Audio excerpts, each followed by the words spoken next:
Somebody call the police. He took my daughter." The woman's scream cut through the New Year's Eve crowd like a blade. Hundreds of faces turned toward Mason, a black man standing in the center of the festival, a blonde little girl perched on his shoulders. Cell phones rose like weapons. Strangers surrounded him. Security pushed through the chaos. Nothing could have prepared him for what would happen next, or how one act of kindness on the coldest night of the year would change everything he believed about the world. 2 hours earlier, the last bus of the night rattled through downtown half-empty except for a handful of passengers heading toward the city's annual New Year's Eve festival. Mason sat by the window, his 7-year-old daughter, Sophie, pressed against his side, her small hand wrapped around his thumb. The heating system wheezed overhead, barely cutting through the December chill that seeped through the old windows. His work boots were still scuffed from his shift at the office building downtown, where he'd spent 10 hours fixing broken pipes and replacing faulty light fixtures. But none of that mattered now. Tonight was their night. "Daddy, why do we have to go to the fireworks every year?" Sophie asked, her breath fogging the glass as she watched the city lights blur past. "It's so cold outside." Mason smiled, pulling her closer. "You know why, baby girl?" "Because of Mommy." "That's right. I made her a promise before she went to heaven. Every New Year's Eve, we make a happy memory together. That was our deal." Sophie was quiet for a moment, tracing invisible patterns on the frosted window. Then she squeezed his hand tighter. "I think Mommy can see us from up there. I think she likes watching the fireworks with us." Mason's throat tightened. 3 years since the accident. 3 years of learning how to be both father and mother to a little girl who understood far more than any child should have to. Some days looking at Sophie felt like looking at his wife all over again. The same thoughtful eyes, the same way she tilted her head when she was thinking hard about something. "Yeah, baby," he said softly. "I think she does too." The bus groaned to a stop near Central Park, and Mason gathered their things, a worn backpack with snacks hand warmers and a thermos of hot chocolate he'd made that morning. Not much, but enough. It was always enough. Across town, a black sedan with tinted windows pulled up to the festival's VIP entrance. The driver hurried around to open the rear door, and Ellie stepped out, her designer coat wrapped tight against the wind. Behind her, 6-year-old Sophie clutched a stuffed rabbit with floppy ears, her favorite toy, which she'd named Flopsy when she was 3 and refused to go anywhere without. "Sophie, listen to me carefully." Ellie crouched down to her daughter's level, gripping both her small shoulders. "You do not leave my sight. Not for 1 second. You don't talk to strangers. You hold my hand the entire time. Do you understand?" Sophie nodded quickly, but her gaze kept drifting toward the crowd, the spinning rides, the glowing food stalls, the distant stage where music thumped like a heartbeat. "Sophie, look at me." The girl's eyes snapped back to her mother. "If anything happens, anything at all, you find a police officer or a security guard. No one else. Do you understand?" "Yes, Mommy." Ellie stood, taking Sophie's hand in hers. Her grip was firm, almost too tight, but Sophie didn't complain. She'd learned not to. 2 years ago, Ellie had received a phone call that shattered her world. Her younger brother, Marcus, the only person she'd ever truly trusted, had been killed during a robbery gone wrong. Wrong place, wrong time, the police had said. As if that explained anything. As if that made it easier to accept that the person who'd held her hand through their parents' divorce, who'd believed in her when no one else did, was gone forever. The killer was never caught. Since then, Ellie had rebuilt her life around a single principle: control everything, trust no one. She'd tripled the security at her company, installed cameras in every corner of her home, and wrapped Sophie in a cocoon of protection so tight that sometimes she wondered if her daughter could even breathe. But at least Sophie was safe. That was all that mattered. The festival grounds sprawled across 15 acres of the city's largest park, transformed into a wonderland of lights, music, and controlled chaos. Tens of thousands of people had gathered to watch the midnight fireworks, their bodies packed together like sardines as they shuffled toward the main stage. Mason held Sophie's hand as they navigated through the crowd, his eyes constantly scanning their surroundings. Years of being a black man in America had taught him to always be aware of who was watching, of how close he stood to others, of how his presence might be perceived. "Daddy, I can't see anything." Sophie tugged at his jacket, standing on her tiptoes. Mason smiled and lifted her onto his shoulders in one smooth motion. She giggled, grabbing onto his head for balance. "Better, so much better. I can see everything from up here." They found a spot near a food vendor, close enough to see the main stage, but far enough from the thickest part of the crowd. Mason bought them each a funnel cake, a small splurge he'd budgeted for weeks, and they ate in comfortable silence, powdered sugar dusting their jackets like snow. "This is the best New Year's ever," Sophie declared, her mouth full of fried dough. Mason laughed. "You say that every year." "Because it's true every year." At 9:47, everything changed. Mason was adjusting Sophie on his shoulders when he heard a high-pitched cry cutting through the noise of the crowd. At first, he thought it was just another excited child overwhelmed by the festival's chaos. But then he saw her. A little girl, maybe 5 or 6 years old, standing frozen in the middle of the moving crowd. Blonde hair tangled from the wind. A stuffed rabbit with floppy ears clutched to her chest. Tears streaming down her face as people flowed around her like a river around a stone. No one stopped. No one even looked down. "Daddy, that girl is lost." Sophie's voice was quiet but certain. "She looks really scared." Mason's stomach tightened. He knew what he should do. He also knew what could happen if he did it. A black man approaching a crying white child in a crowd of thousands. Cell phones everywhere. People ready to assume the worst. He'd seen the headlines, watched the videos, heard the stories from friends and family. Sometimes trying to help was the most dangerous thing you could do. But the girl was so small, so alone, and no one was stopping. "Daddy," Sophie's hand touched his cheek. "You always tell me to help people when they need it."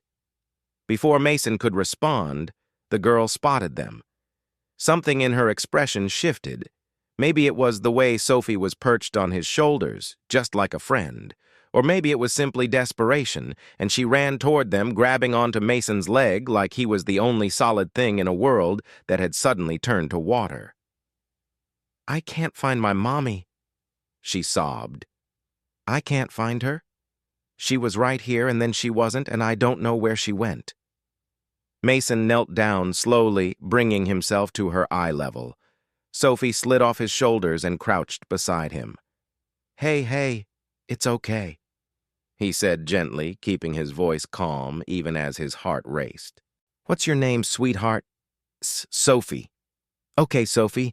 I'm Mason, and this is my daughter, Sophie. We're going to help you find your mom, all right?" Sophie's grip on his jacket tightened. Her whole body was trembling. Sophie reached out and took Sophie's hand. "Don't be scared. My daddy's really good at finding things. He found my hamster when she escaped, and she was hiding for 3 whole days." A tiny laugh escaped Sophie's lips, mixed with a hiccup. Mason looked around, searching for security personnel or police officers. He spotted a small booth about 50 yards away with a cluster of people gathered around it, the Lost and Found station. "Come on," he said, standing up and offering his hand to Sophie. "Let's get you to security. They'll help find your mom." The security booth was overwhelmed. A harried officer with sweat on his brow barely glanced up as Mason approached with both girls. Behind the counter, phones rang incessantly, and a whiteboard showed at least 20 names of missing children and separated families. "Name of the child?" the officer asked, already reaching for a form. "Sophie. I don't know her last name." Mason looked down at the girl. "Honey, what's your last name?" "Mitchell, Sophie Mitchell." The officer scribbled it down. "Description of the mother." "She has brown hair," Sophie whispered. And she was wearing a black coat, a really nice one. All right, we'll put out an announcement. But I gotta be honest with you, sir. The officer gestured at the chaos around them. We've got dozens of cases tonight. It might be a while before we can actively search. Best thing you can do is wait here or go back to where she got lost. Mother's probably doing the same thing. Mason nodded slowly. He looked at Sophie, who was clinging to Sophie's hand like a lifeline, then back at the overwhelmed security station. He could leave her here. She'd be safe enough eventually reunited with her mother. It wasn't his responsibility. But Sophie's eyes were locked on his face, filled with the kind of trust that only a terrified child could give to a stranger who'd shown them kindness. And Sophie was watching him too, watching to see what her father would do. Mason made his decision. The main stage, he said. That's the most visible spot in the whole park. If her mother is looking for her, that's where she'll go. We'll wait there. He lifted Sophie onto his shoulders the same way he carried Sophie so she could see above the crowd, so her mother could see her. Hold on tight, Sophie. We're going to find your mom. Ellie had never known true panic until the moment she looked down and found empty space where Sophie's hand should have been. 1 second. That was all it took. 1 second to answer her phone, her assistant calling about a crisis at the office that suddenly seemed monumentally irrelevant, and when she looked back, Sophie was gone, swallowed by the crowd like she'd never existed at all. Sophie! Her voice cracked as she spun in circles, scanning the sea of faces pressing in from every direction. Sophie! People glanced at her with mild curiosity before moving on, caught up in their own celebrations. The music from the main stage pounded in her ears, drowning out her desperate calls. The lights that had seemed so festive moments ago now felt garish, disorienting, like she was trapped in a nightmare she couldn't wake from. Ellie pushed through the crowd, shoving past bodies without apology. Her heels caught on the uneven ground, but she didn't slow down. Every blonde head made her heart leap. Every child's laugh made her whip around in desperate hope. But none of them were Sophie. The memories came flooding back without permission. Marcus, lying in a pool of blood on a convenience store floor. The phone call from the hospital. The detective's voice, clinical and detached, explaining that her brother had been in the wrong place at the wrong time. As if that made it acceptable. As if that made it anything other than a senseless tragedy that had ripped her world apart. She'd sworn then that she would never let anything happen to the people she loved. She'd built walls around Sophie so high that sometimes she forgot what the sky looked like. And now Sophie was gone. Ellie pulled out her phone with shaking hands and dialed 911. The dispatcher's voice was calm, professional, maddeningly slow. My daughter is missing. She's 6 years old, blonde hair. She was wearing a pink jacket and carrying a stuffed rabbit. Someone took her. Someone must have taken her. Ma'am, I need you to calm down. When did you last see your daughter? I don't know. 5 minutes ago. 10. We were near the food vendors and I looked away for 1 second. Ma'am, in a crowd this size, children often wander off and are found within minutes. Have you checked with festival security? Ellie wanted to scream. She wanted to reach through the phone and shake this woman who didn't understand that every minute Sophie was missing was a minute too long. Just send someone, please. Her name is Sophie Mitchell, please. She hung up before the dispatcher could respond and started running toward the security station, her heart pounding so hard she could feel it in her throat. Near the main stage, the chaos of the festival seemed to exist in a different universe. Mason had found a spot beneath a tall lamppost visible from multiple directions where the crowd thinned just enough to breathe. Sophie sat on his shoulders, her small hands gripping his forehead as she scanned the faces below for any sign of her mother. Sophie stood beside them, holding Sophie's stuffed rabbit Flopsy for safekeeping. Do you see her yet? Sophie asked, standing on her tiptoes, even though it didn't help. Sophie shook her head, her lower lip trembling. There are too many people. What if she can't find me? What if she left without me? She didn't leave, Mason said firmly. Your mom is looking for you right now, I promise. Moms don't leave their kids behind, not ever. He felt Sophie's grip tighten on his head and something in his chest ached. He thought about all the nights after his wife died when he'd held Sophie while she cried, promising her that he would never leave, that she would never be alone. Some promises were sacred. My mom worries a lot, Sophie said quietly.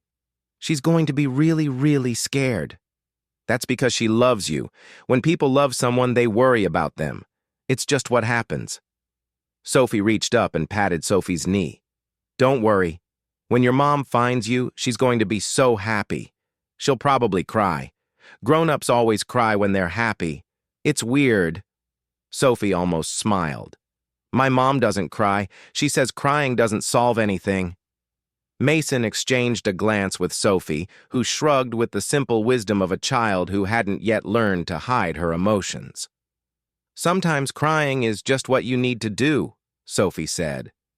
My daddy cries sometimes when he looks at pictures of my mommy. He thinks I don't see, but I do. Mason's throat tightened. He hadn't known Sophie noticed. Your mommy is in heaven?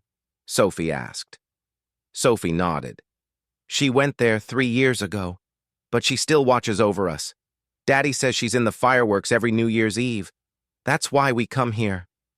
Sophie considered this for a moment. I think my Uncle Marcus is in heaven too. Mommy has his picture in her office, and sometimes she talks to it when she thinks I'm not listening.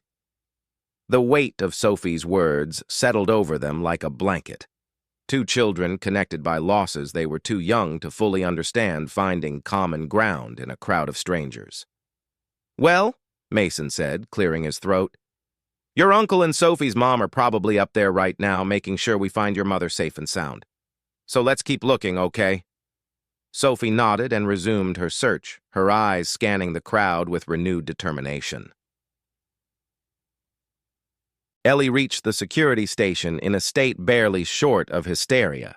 She'd always prided herself on her composure in boardrooms and negotiations, in every aspect of her carefully controlled life, but that composure had shattered completely. My daughter is missing, she said, gripping the edge of the counter so hard her knuckles turned white. Sophie Mitchell, 6 years old, blonde hair, pink jacket, someone took her. The officer behind the counter, the same harried man who had spoken to Mason earlier, looked up with tired eyes. Ma'am, we have her information. A gentleman brought her in about 20 minutes ago, but he didn't leave her here.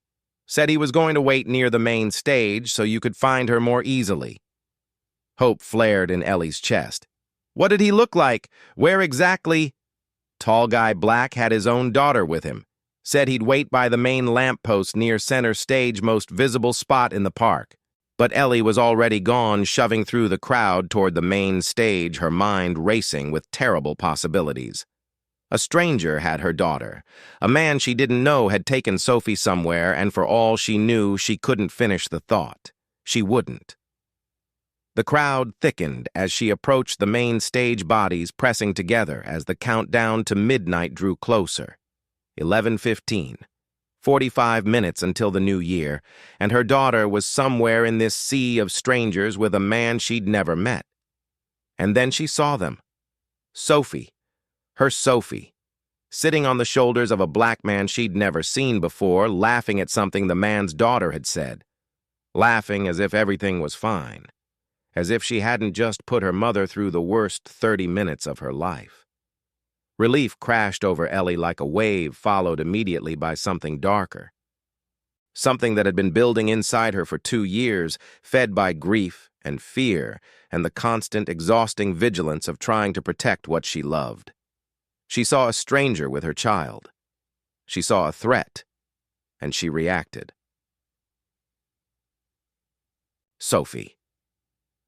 Mason heard the scream before he saw the woman pushing through the crowd, her face contorted with a mixture of relief and rage that sent ice down his spine. Sophie twisted on his shoulders.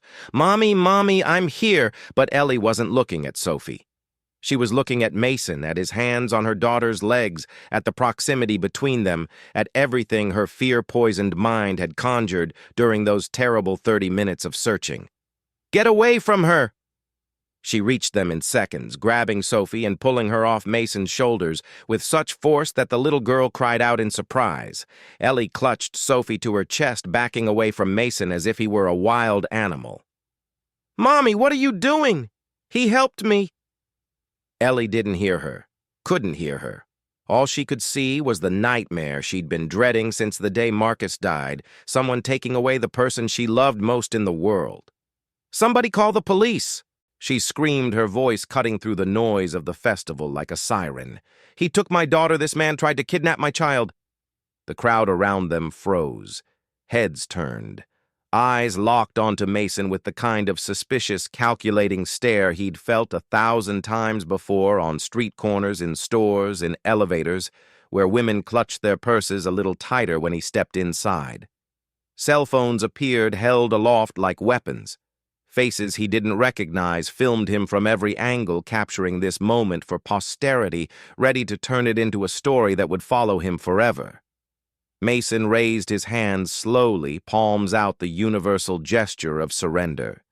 His heart hammered against his ribs, but his voice came out steady. "Ma'am, I didn't take your daughter. She was lost. I was trying to help her find you." "Liar!" Ellie's voice cracked. "You took her. You were running away with her.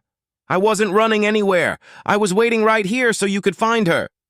The crowd pressed closer, a ring of spectators who had already made up their minds.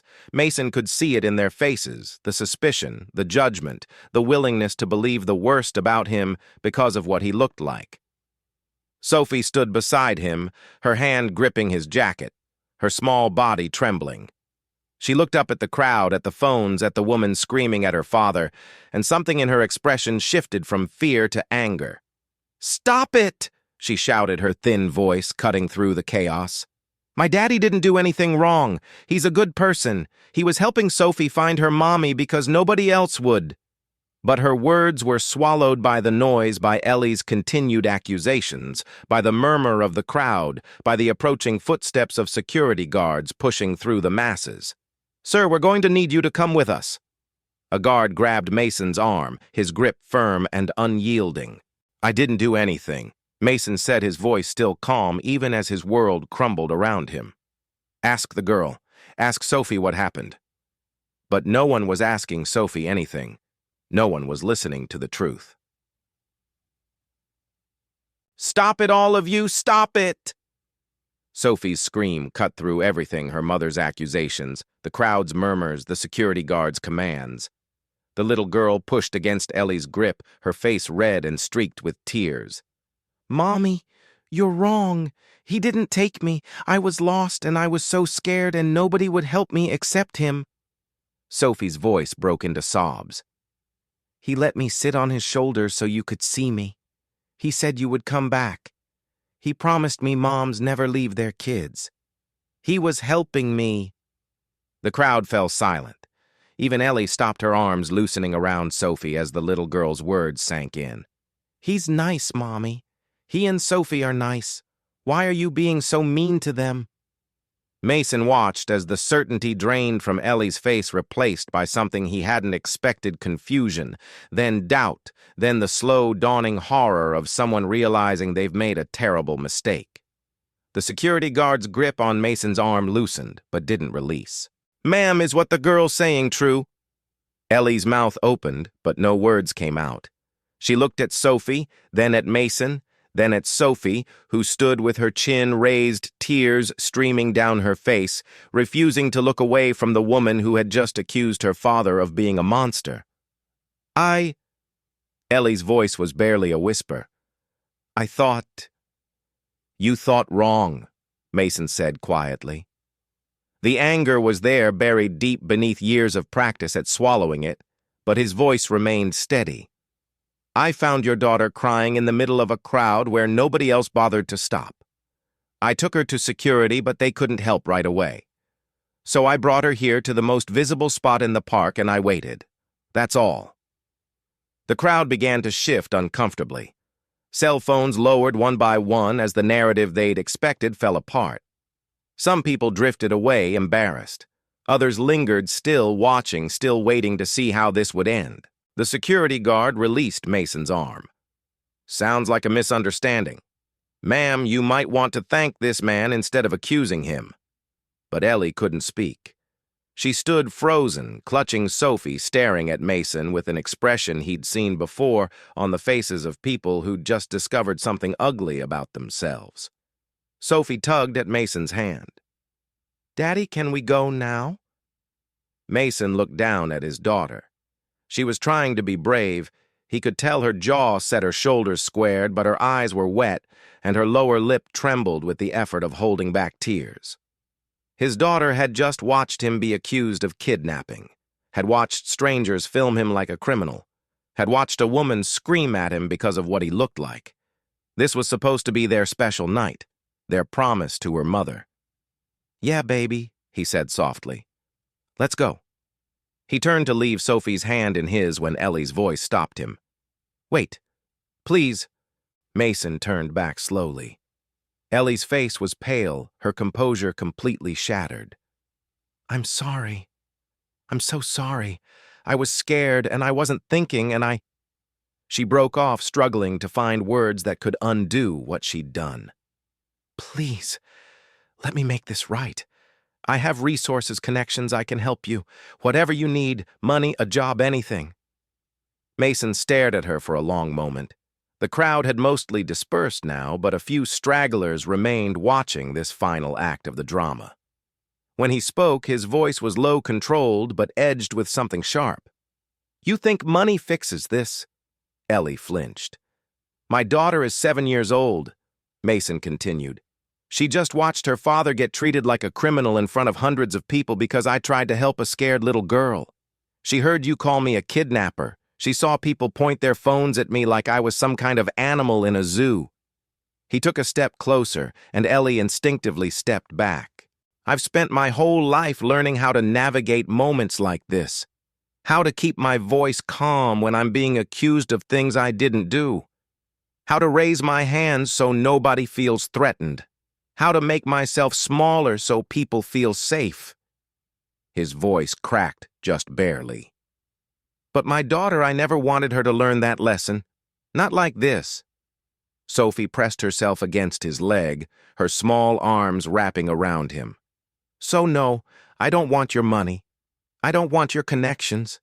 I want my daughter to grow up believing that doing the right thing matters, that kindness isn't punished, that her father doesn't have to apologize for existing."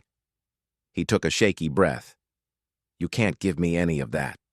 So please just let us go." Mason turned and walked away. Sophie's hand clutched tightly in his. Behind them, Ellie stood motionless. Sophie still pressed against her chest, watching the man she'd wronged disappear into the crowd. And somewhere above them, the clock continued its march toward midnight, toward a new year that suddenly felt very far away. Mason found a bench at the edge of the park, far from the noise of the main stage, far from the crowds still buzzing with excitement for midnight. The lamp above them flickered weakly, casting long shadows across the frozen grass. He sat down heavily, suddenly aware of how tired he was. Not just physically, though his shoulders ached from carrying 2 children, but somewhere deeper. The kind of tired that sleep couldn't fix. Sophie climbed up beside him, her small body pressed against his side. She still held Sophie's stuffed rabbit Flopsy, forgotten in the chaos. For a long moment, neither of them spoke. The distant thump of music and the murmur of the crowd felt like they belonged to another world entirely. "Daddy!" Mason looked down at his daughter. Her face was pale in the dim light, her eyes red-rimmed but dry. "Are you sad because that lady said mean things about you?" He wanted to lie. Wanted to tell her it was nothing, that grown-ups sometimes made mistakes, that everything was fine. But Sophie had seen too much tonight to believe comfortable lies. "Yeah, baby, I'm sad." "Because she didn't know you were trying to help." Mason shook his head slowly. "No, I'm sad because you had to see it. I wanted tonight to be special for you, for us, for your mommy watching from heaven. And instead, you had to watch your daddy get treated like a bad person just for trying to do something good."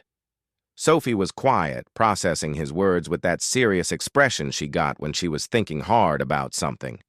Then she scooted closer and took his hand in both of hers. "Daddy, can I tell you something?" "Always." "Sophie knew you were good. She knew the whole time. And I knew too. And Mommy knows because she's watching us right now." Mason's throat tightened. "That lady didn't know," Sophie continued. "But the people who matter, the people who really, really matter, we all knew.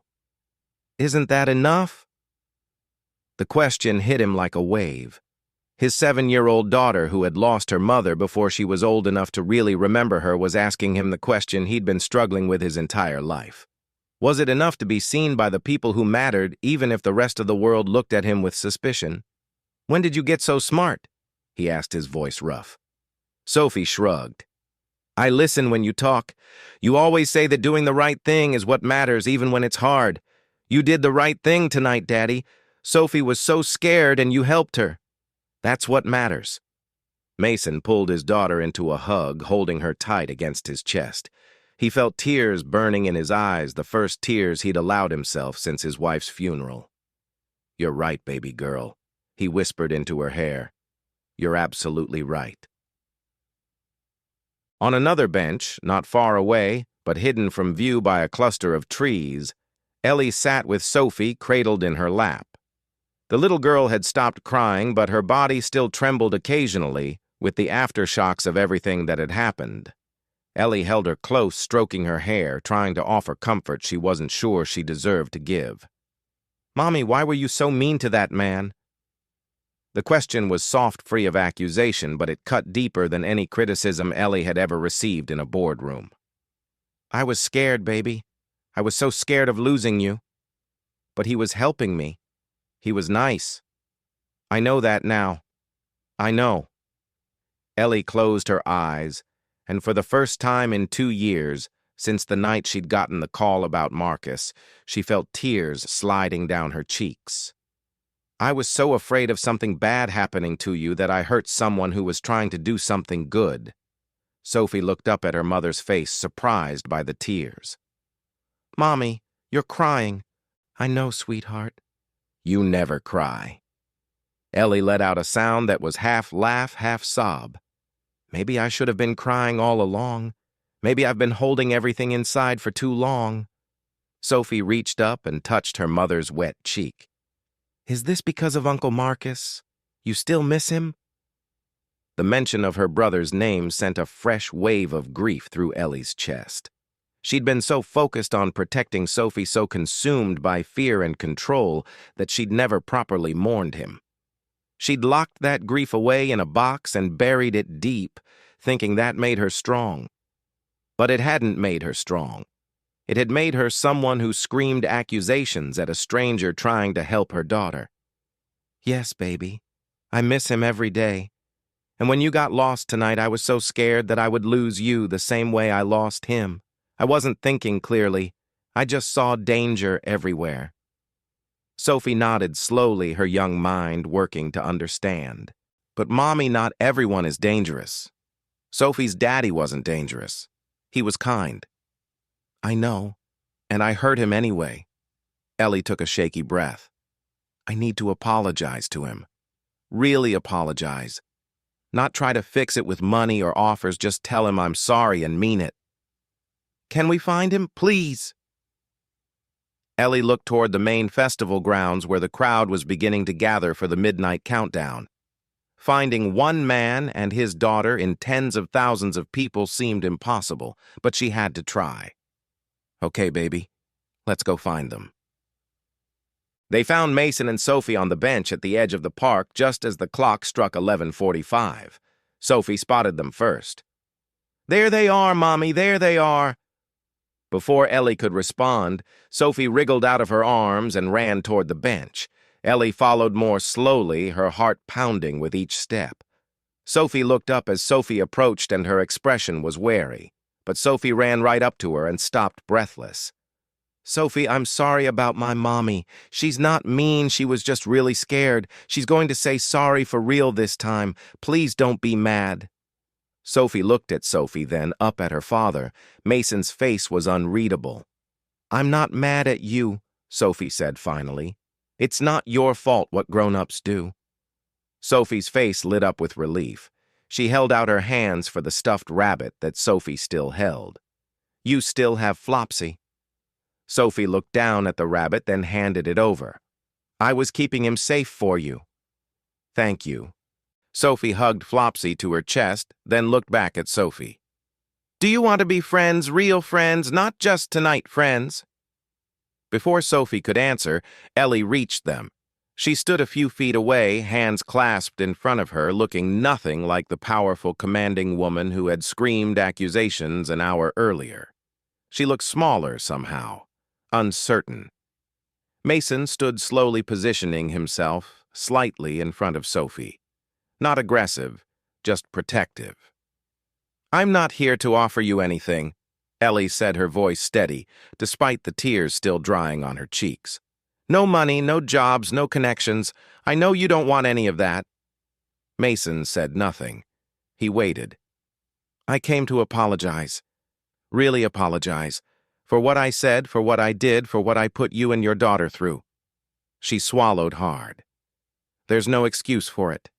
Fear isn't an excuse. Grief isn't an excuse. I had prejudice in my heart that I didn't even know was there, and I let it turn you into a monster in my mind when you were just a father trying to help a scared little girl. She took a breath, meeting his eyes directly.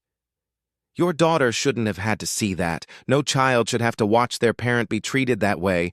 I can't take it back, and I can't make it unhappen. All I can do is stand here and tell you that I'm sorry, truly sorry, and I understand if you never want to see me again. The silence stretched between them. Sophie peeked out from behind her father's leg, watching Ellie with cautious curiosity. Finally, Mason spoke. I'm not going to say I forgive you. Not yet. Maybe not for a long time. His voice was calm, measured. What happened tonight, my daughter will remember that. I'll remember it. That doesn't just go away because you apologize. Ellie nodded, accepting this. But, Mason continued, you're standing here. You're not making excuses. You're not trying to buy your way out of it. That's more than most people would do. He glanced down at Sophie, who was standing close to Sophie, now the two girls holding hands, like they'd known each other for years instead of hours. And I understand being afraid of losing your child. I understand that fear better than you know. It doesn't excuse what you did, but I understand where it came from. Ellie's shoulders sagged with something that might have been relief, might have been exhaustion, might have been both. Thank you, she whispered. I know that's not forgiveness, and I'm not asking for it. But thank you. The clock struck 11:55. Around them, the park began to buzz with anticipation as people streamed toward the main stage for the midnight countdown. Sophie tugged at her mother's hand. Mommy, can we watch the fireworks with Sophie and her daddy? Please, I've never watched fireworks with a friend before. Ellie looked at Mason, the question clear in her eyes. Mason looked down at Sophie. What do you think, baby girl? Do you want to watch the fireworks with Sophie? Sophie's face scrunched up as she considered the question with the seriousness of a Supreme Court justice. Then she nodded. Okay, but only if we can get hot chocolate after. I'm cold. A ghost of a smile crossed Mason's face. We'll see about the hot chocolate. He looked at Ellie. We can watch together, but after the fireworks, Sophie and I have to catch the last bus home. It leaves at 12:30. Ellie nodded quickly. Of course. Whatever you need. They found a spot near the edge of the crowd, close enough to see the stage, but far enough to have room to breathe. Sophie sat on Ellie's shoulders now, while Sophie remained on the ground, holding her father's hand. The countdown began. 10,000 voices joined together, shouting numbers into the cold night air. 10, 9, 8. Sophie reached down and grabbed Sophie's free hand. 7, 6, 5. Sophie looked up at her father, her eyes bright with reflected light. 4, 3, 2, 1. The sky exploded. Colors burst across the darkness, red and gold and silver and blue, painting the night with fire and light. The crowd roared with joy, strangers hugging strangers, the old year dying and the new one being born in a shower of sparks. Mason looked up at the fireworks and thought about his wife, about the promise he'd made her 3 years ago, about all the New Year's Eves they were supposed to have together, but never would. And then he looked at Sophie, at her wonder-filled face, at her small hand clutching his, and he felt something shift inside him. Not forgiveness, not yet, but something like hope, something like possibility. Maybe this was what healing looked like. Not a single moment of transformation, but 1,000 small steps forward, each one a little easier than the last. When the fireworks ended and the crowd began to disperse, Ellie turned to Mason. "Can I offer you a ride home? It's freezing and the buses will be packed." Mason shook his head. "Thank you, but we're used to the bus. Besides, Sophie likes looking at the city through the windows at night." Ellie accepted this without argument. She hesitated, then spoke again. "Would it be all right if Sophie and I invited Sophie to the park sometime? Maybe next weekend? Sophie hasn't stopped talking about her since they met." Sophie's grip on Mason's hand tightened with excitement. He looked down at her hopeful face, then back at Ellie. "I'll think about it. Sophie can let you know." It wasn't a yes, but it wasn't a no either. And from the small smile that crossed Ellie's face, she understood that was the best she could hope for right now. "Happy New Year, Mason. Happy New Year, Ellie." The last bus of the year rattled through the empty streets, its windows fogged with condensation. Mason and Sophie sat in their usual spot near the back, the city lights streaming past like fallen stars. Sophie leaned against her father's shoulder, exhausted but content. In her lap, she held a paper napkin with a phone number scribbled on it. Sophie's number pressed into her hand at the last moment with a whispered, "Call me tomorrow, okay? Daddy." "Yeah, baby." That was the strangest New Year's ever. Mason laughed softly. Yeah, it really was. Sophie was quiet for a moment, watching the lights blur past the window. Then she spoke again, her voice heavy with sleep. "Daddy, are you still proud of me?" Mason wrapped his arm around her and pulled her close. "I'm always proud of you, Sophie. But tonight, I'm prouder than I've ever been." "Why?" "Because you taught me something important." "What did I teach you?" He pressed a kiss to the top of her head. "That as long as the people who matter can see who you really are, that's enough. That's more than enough." Sophie smiled, her eyes drifting closed. "I told you I listen when you talk." Outside the bus window, the city sparkled with the promise of a new year. And somewhere deep in Mason's heart, a door that had been closed for a very long time creaked open, just a crack letting in a sliver of light.